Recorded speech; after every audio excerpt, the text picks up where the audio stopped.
Thank you for dialing M for movies. Today it's TV because when I was browsing through the selection on Peacock, I stumbled upon, or should I say, found this new series. And I was thinking, like, wow, this has all the makeup of a Dick Wolf classic. That's really why I was there. I was looking for a new season of SVU, some glimmer of hope, a trailer, anything. Yet I found, and I'm glad that I did. So if you're interested, stay tuned and check out my review. Well, the show opens up with a scene of what we know to be young Gabby washing dishes. You know that she's in like a bunker immediately, like, because we already know what the premise of the show is. If you watch the trailer, we know that it's about a girl being held captive for the most part. So she definitely looks like she's in a dingy environment as such. And you know, all the locks on the doors, the deadbolts, and in comes running a new little girl to the situation. She's crying. Gabby's looking like, let me quiet this girl up, be quiet. And it looks like this is when she's making up her mind, like, no, he cannot be bringing this little girl up in here to do to her. He can't be about to do what he has done to me, to this little girl. We transition into grown up Gabby, and it looks like she's a street worker. Okay, so I'm thinking, like, man, this man has kidnapped them, got them out in these streets, and she's looking like she's in distress. Mama's walking back and forth down the street. Then she knocks on the it's like, why are we knocking here? That's when I realized, like, okay, you must be undercover at this point because there's no way that you're going to be in distress. You running from harm into the arms of some dingy man in a roll up door storage facility. Look like where they be chopping up cars and things up in here. So that Gabby must be working undercover. Hope she deceives this man thinking that, yes, she is in need of help. He looks at her in her scantily clad outfit, and the body is body. And let me just let you know. Okay, let me find out who this woman Gabby is because, yeah, I am here for it. Don't tell me that this is the girl that was in that clone Tyrone. I'll have to double check on that. But I did also notice that her younger character is being portrayed by the girl that was in the Amazon original. It was supposed to be like the scary Amazon brand of what Jordan Peele does, you know, like the black horror. Now, see, I watched Us. And so when I saw that on Amazon, I think it was called Them. Chow, I think it really was. Oh my God. But nonetheless, I believe that this is the little girl that was in that series. She's a great actor. And I don't even think that she's a little girl. I think she was also in The Evil Twin or The Twins, the Hulu original. Y'all know what I'm talking about. If you are familiar with her acting chops, she definitely has them. So I'm happy to see her here. Let's get back to it. Okay, so yeah, Gabby grown up busts into the dirty, dingy alleyway and she knocks a man out, tells him that basically he's going to let her know where the person is that they're looking for is being held captive. So I said, oh, okay. So Gabby is here on her Olivia Benson-ish, looking for a victim, okay? And it happens to be a missing little boy. She does end up having to whoop on this man before he gives up the goods, and she's working with a crew. So there's somebody that has a satellite. Of course, they have all the most latest technology that you would never, that real cops don't even have access. They can't even imagine this type of stuff. I mean, I'm assuming. Because, you know, what I see on First 48 versus what I see being brought to life by Jerry Bruckheimer, Dick Wolf, it ain't nothing like that. It ain't nothing like that. She has a whole team of people, okay, a squad. She rescues the boy. He walks out. He's going to safety.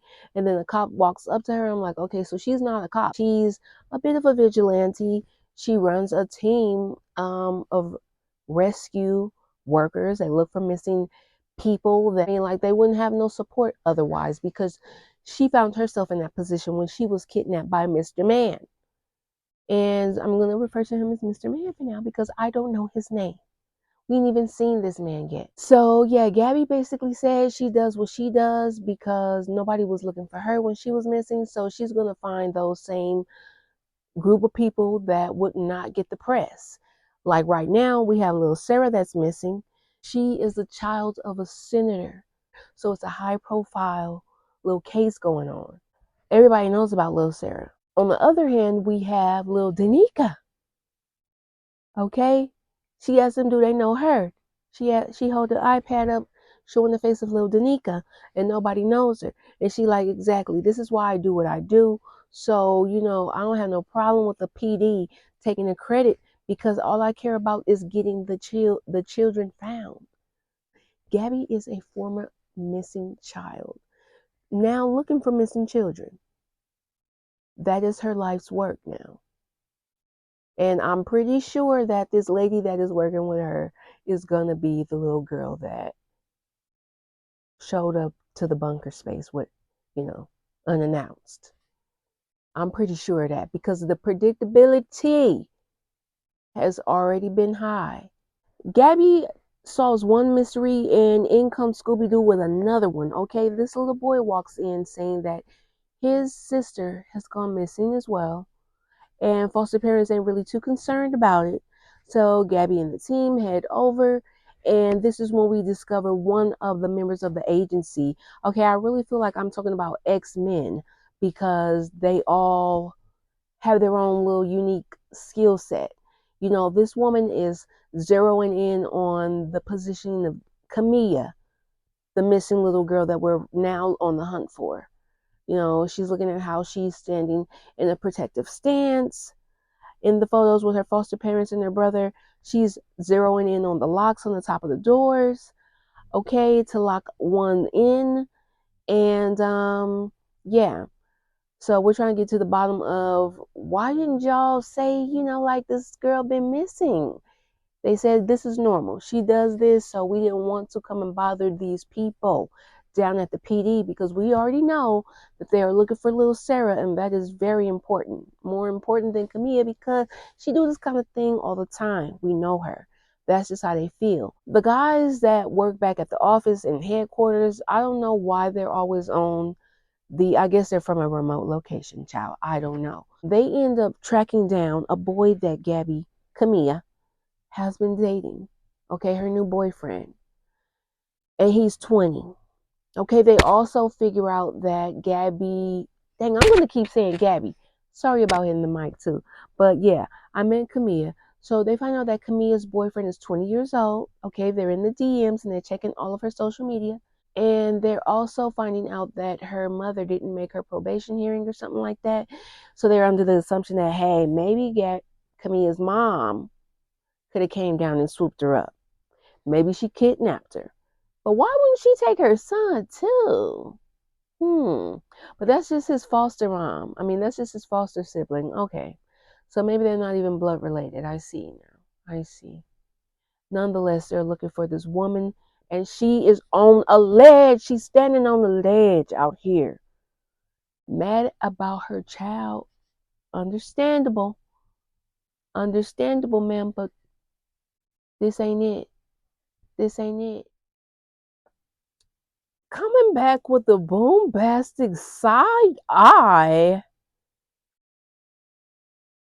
Gabby, what in the world? Okay, guys, let me tell you. So, first of all, Kamia's mom, her birth mother, did not end up jumping off of the ledge because one of the guys from the agency, and that's why I'm just going to refer to it as because I don't know exactly what it's called. Okay, one of the guys from the agency talked the mom down, just let her know, like, look, I was missing too. And if my family had jumped off the ledge and I came back, they would have been mad because I actually end up being found after being lost. So you might want to stick around because we are working hard to find Kamya out here. Okay.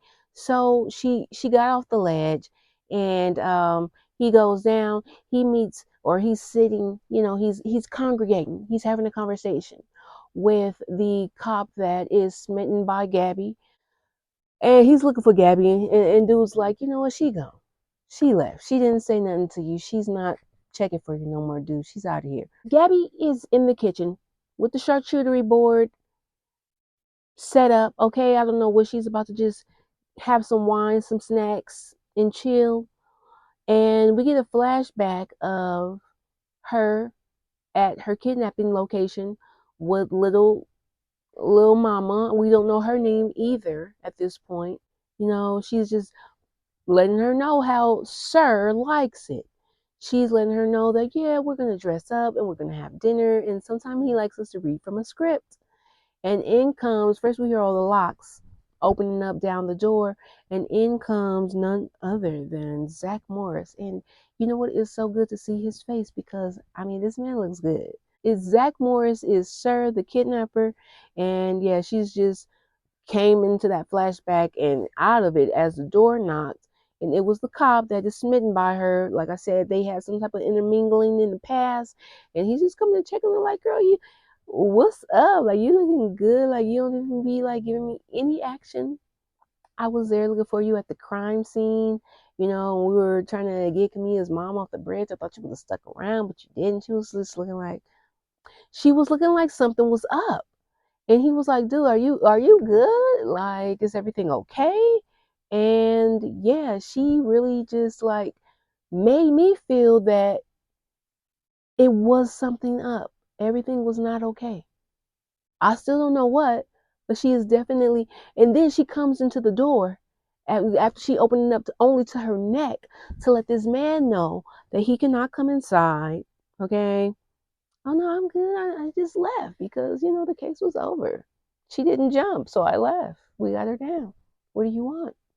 And he was like, okay. Yeah, she closed the door behind her and she was like, she exhales. For what? Is this just PTSD or something deeper? Gabby actually held a press conference. She tricked the press into thinking that it was going to be in regards to little Sarah, the governor's daughter. Okay, but it actually, she's going to put them on to missing girl Kamya. And it works. It works. She has Kamya's brother get up there and just talk, which he was unable to do because he was all choked up. But I mean, like, just seeing this little boy cry, the way that them tears drop, I don't know what it is, y'all, but I love to see like somebody cry. I love to see like the tears well up, bead down their skin. I love that. And I mean, like, not in necessarily real life. I've never really watched nobody in real life cry with the feeling and emotion that I have behind it. Like when I see it on TV. Like I've never just really analyzed it in real life. I don't want to see that probably. A little bit too intimate. I mean, depending on what it's about. I will notice it, but I probably won't admire it as much as I do in film. He freaking cried and it did what needed to be done. It's pulling on the heartstrings of the press and the public at this point. So, hey, even better for finding little Kamya. Okay, so next day, Gabby heads back to the headquarters and she's going through all of the things, their findings. Basically, it wasn't the mom, it wasn't the boyfriend. He's 22, but it wasn't him. She said it's not his little bitch ass. Little Sarah, the governor's daughter, has been found. And when she's found wearing the same sweatshirt that Kamya was last seen in. Catch this, where they picked up together. They must have been crossing paths at some point. So this is really about to be triggering for Gabby, I could imagine. That she's about to go so much harder. Not that every case with maybe a missing black girl that she was around her age, I'm sure that really puts her into action. But this one being that it's two little girls that were together, knowing how it was when her, and I believe her name is Tracy, were together. That girl wasn't named Tracy. I don't know. I will get back to you on that. So I'm feeling that this is going to strike a chord with Gabby even more to go even harder. I mean, she's out here doing the hard work. So, of course it is. So the police chief does not want any parts of Gabby and her vigilante antics now that little Sarah has been found, and he's not giving up the location. So Trent, the detective that has a crush, we're just going to call it that, on Gabby, goes to just like try to get some information out of him and let him know, like, dude, you need to step up to the plate. I don't know what you're tripping on, but now that Sarah's found, we definitely need to talk to her sooner than later. You know, the time is of the essence when it comes to finding this other little girl. And he's like, that girl is in shock. And I'm not about to bug the senator with y'all mess because I might want to be something down the line outside of police chief. So he's using his own political, like, he's politicking right now. Period. That's the only way to describe what's going on. He's politicking because he's thinking like, how is this going to help or harm me by letting you guys go interrogate this little girl that just showed up from being gone? Gabby walks up to him and lets him know, like, you know what? If you don't give up the information and this little girl shows up dead, it's going to be on you. Blood is going to be on your hands. And they throw out that cliche line, oh, is that a threat? And she was like, no, it's a promise. And it's like, oh my God, that's what I mean about this show being sticky once again, because it's like, no matter how many times that line has been, like, why y'all keep saying this same, why? It was a cute exchange. That's what it is. It's like these little cute exchanges or little bits of sass that we get from Gabby that just makes me be like, this is not authentic. So we flash back to Gabby, Sir, and Bella having their dinner and scripts, and they're talking about fossil fuels, greenhouse emissions, and things like that. He's saying he's happy that she's been reading the literature. She's like, what choice do I have? This is all you give me. Okay. And at some point, he asks for some more stew. Oh, I'm looking at the pot. It's like not, there's no remnants of food ever to have been in this pot. So I'm like, is it just not there because this is a flashback? Is it just not there because they was having like a tea party and it wasn't meant to be no food? Like a mock dinner? Nonetheless, little Bella, this is where I really got confused. She goes to the stove and burns herself with a pot that, I mean, it doesn't look like there's any food in it. The stove don't appear to be on. I'm thinking like maybe this is just a scheme that they set up to come to us with the BS. Shout out to Aunt Nora. But no. Okay, so let me explain to you guys what happened. Bella's in the kitchen, in her little playhouse, making some more stew for Sir. She ended up getting burnt somehow. They both jump up. Gabby and Sir jump up and go into the kitchen, looking to see what's going on with Bella. Meanwhile, they got all these pots and wrought iron skillets hanging from the walls.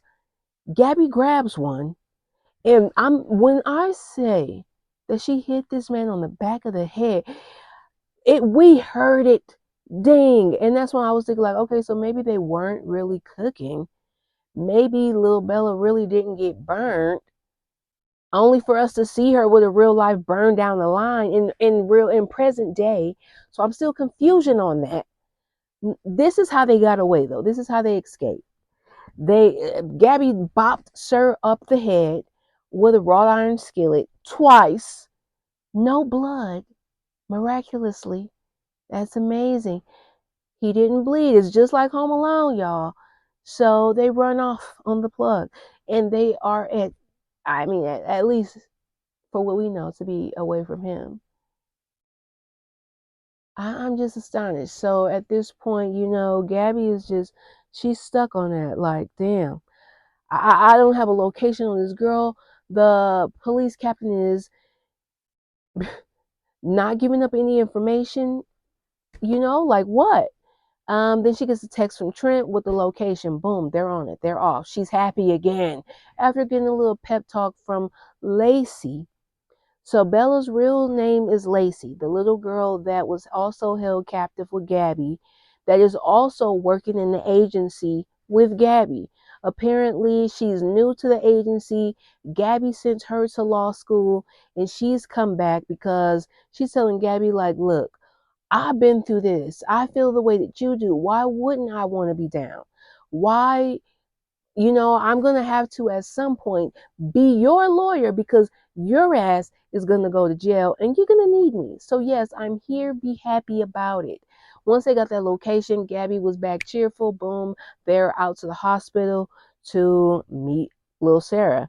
and the senator. So the senator is putting his foot down. He's like, well, no, I don't want to. I, she's been through enough. She's in too much shock right now. And Gabby had to remind him, or just to let him know, like, look, we got Dawn that works in my agency, and she turned her trauma into a win, into something positive. Let me talk to this girl.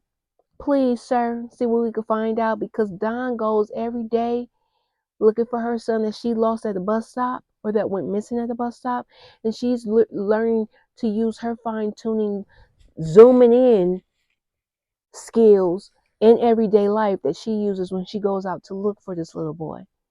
So you could think about doing the same.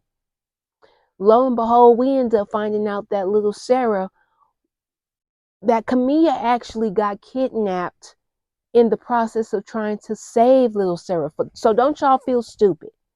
Don't you feel stupid, senator and wife, okay? Because, yeah, they did. They were like, oh my God, she was trying to save her. She was trying to save her.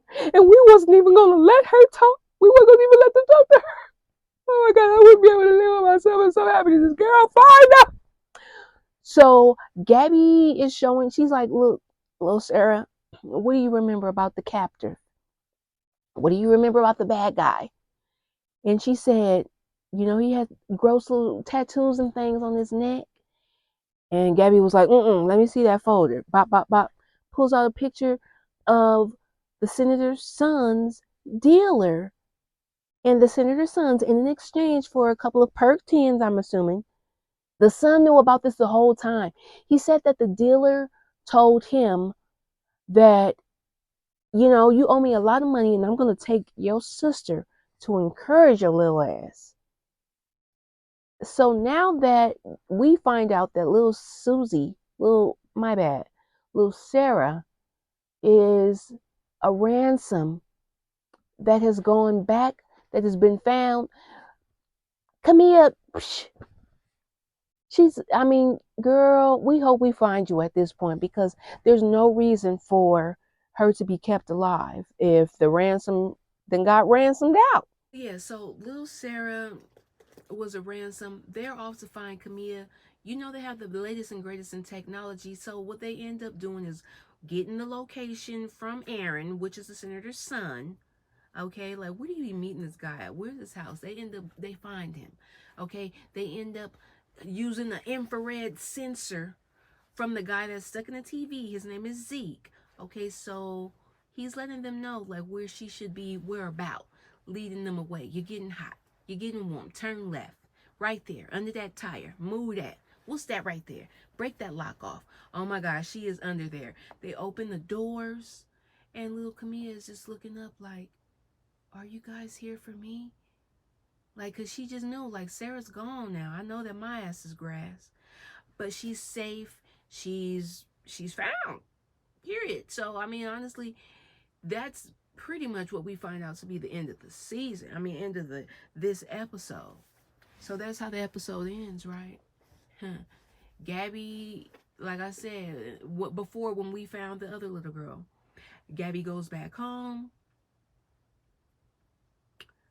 She makes another charcuterie board plate, and she takes it down to the basement.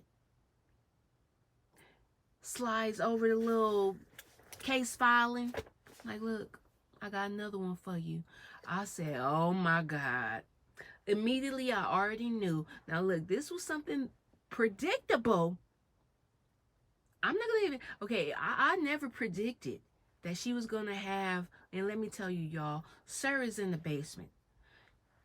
Gabby done found Sir. At this point, I believe that he's been there for a couple of months. He hasn't been there the whole time. But Gabby has found and kidnapped Sir to use him for his information. It's basically like Silence of the Lamb. The same, idea. The same concept. And he's in the basement. She's feeding him well, at least. I'll be doing some more things with this man, because he is fine.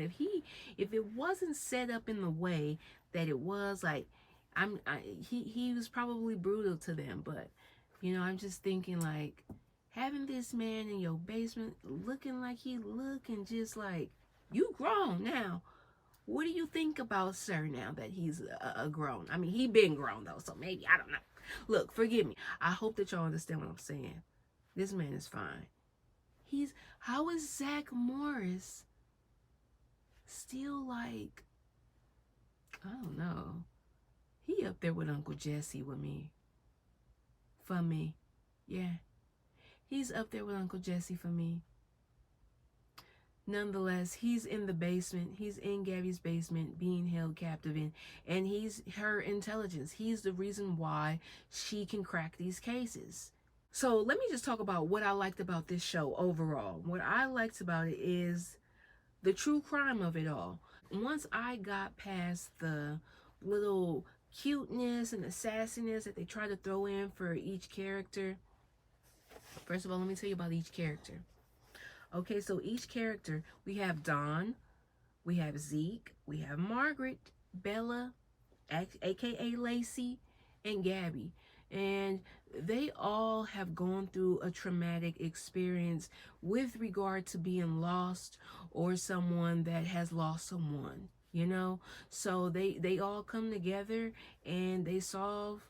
And this is very realistic because we see this with actual cases in real life where there is someone that forms a volunteer group and they may be working on one case and they're searching through fields, and that's what they end up doing. On the next time a person comes up missing, they're called upon by that family. And so I feel like it is very realistic.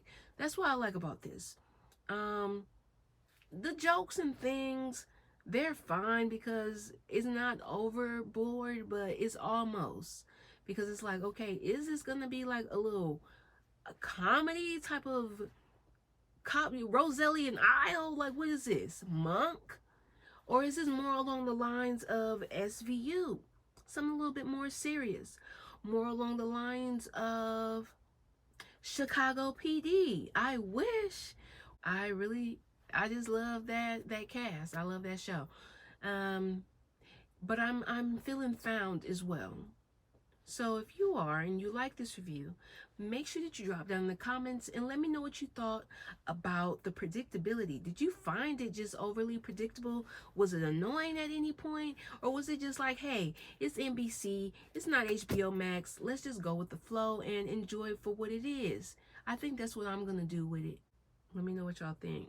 Thank you for dialing in for movies. Today it was TV, but tomorrow it could be anything in between when it comes to the TV screen and the movie screen.